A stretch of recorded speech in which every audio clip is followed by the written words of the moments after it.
আজ রান্না করব ঝিঙে কোয়াশ আলু দিয়ে মাছের পাতলা ঝোল।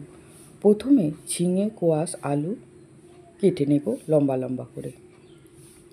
এরপরে আমি গ্যাসের উপরে একটা কড়া বসিয়ে বেশ খানিকটা সর্ষের তেল দিয়ে প্রথমে মাছগুলোকে ধুয়ে পরিষ্কার করে নিয়ে নুন হলুদ মাখিয়ে নিয়ে তেল গরম হয়ে যাওয়ার পরে দিয়ে দেব মাছ ভাজা বসিয়ে।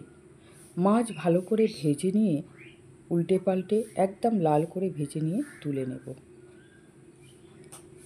এক ব্যাচ ভাজা হয়ে গেছে, দ্বিতীয়বারের মতনও মাছ দিয়ে দেব কড়ার মধ্যে।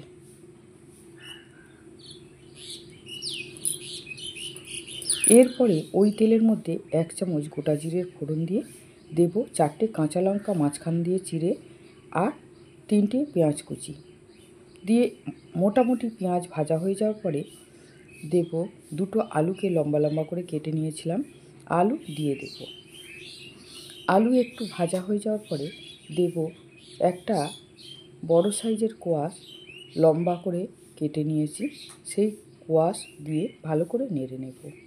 এরপরে আমি 1 কেজি ঝিঙে নিয়েছি, ঝিঙে ভালো করে ছাড়িয়ে লম্বা লম্বা করে ঝোলের মতো কেটে নিয়েছি, সেই ঝিঙে দিয়ে দেব।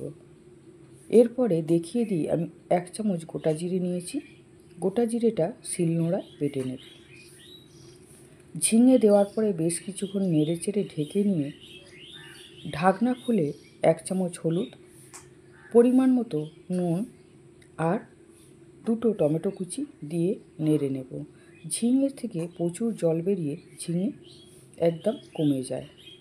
এরপরে মোটামুটি ঝিঙের জল কমে যাওয়ার পরে আমি একটু ঝোলের জন্য মশলার জল আর অল্প একটু জল দিয়ে ফুটিয়ে নিলাম। এরপরে ঢাকনা খুলে বেটে রাখা জিরেটা দিয়ে দিলাম ফুটন্ত তরকারির মধ্যে।